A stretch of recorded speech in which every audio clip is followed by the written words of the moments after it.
Pune Nashik railway मार्ग हा खेड, मंचर, आळेफाटा, संगमनेर, सिन्नर मार्गे नाशिक या पद्धतीने व्हावा या कारणासाठी पुणे नाशिक महामार्गावर सर्वत्र चक्का जाम आंदोलन करण्यात आले।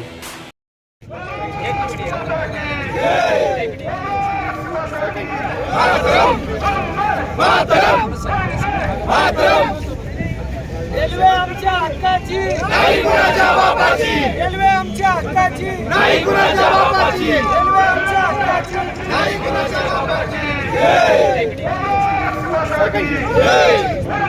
मातरम मातरम मातरम, रेल्वे आमच्या हक्काची नाही कुणाच्या बापाची, रेल्वे आमच्या हक्काची नाही कुणाच्या बापाची, रेल्वे आमच्या हक्काची नाही कुणाच्या बापाची, नाही कुणाच्या बापाची। हो, निवेदन कोण घेणार आहे? रेल्वेच्याबद्दल तुम्ही काय सांगाल? आम्ही आता जे आंदोलन झालं त्या निमित्ताने केंद्र आणि राज्य सरकारला निवेदन पाठवलेलं आहे की कुठल्याही प्रकारे रद्द करण्यात आलेली जी रेल्वे आहे त्या मूळ मागणीप्रमाणे झालीच पाहिजे। कारण GMRT अगोदर झाली आणि तदनंतर राज्य आणि केंद्र सरकारने 2013 सालामध्ये, त्यानंतर 16 सालामध्ये आणि 21 सालामध्ये ज्याला मंजुरी दिली त्याच्यावर तरतूद करण्यात आली।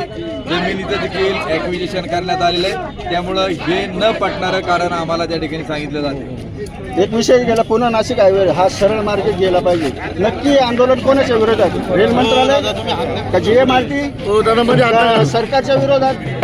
राज्य आणि केंद्र सरकार दोघांचा हा संयुक्त प्रकल्प आहे। त्यामुळे राज्य आणि केंद्राचं दोघांचे लक्ष आम्ही या प्रकल्पाकडे वेधू इच्छितो। त्यांनी ते काम केलंच पाहिजे। GMRT सबब ते सांगत असतील, अजून त्यांना काय वाटत असेल तर त्यांनी अजून थोडं पश्चिमेकडे त्या ठिकाणी सरकावं, परंतु हा प्रकल्प इथं झालाच पाहिजे। खासदार साहेबांनी या आंदोलनाला अनुपस्थिती दाखवलेली आहे।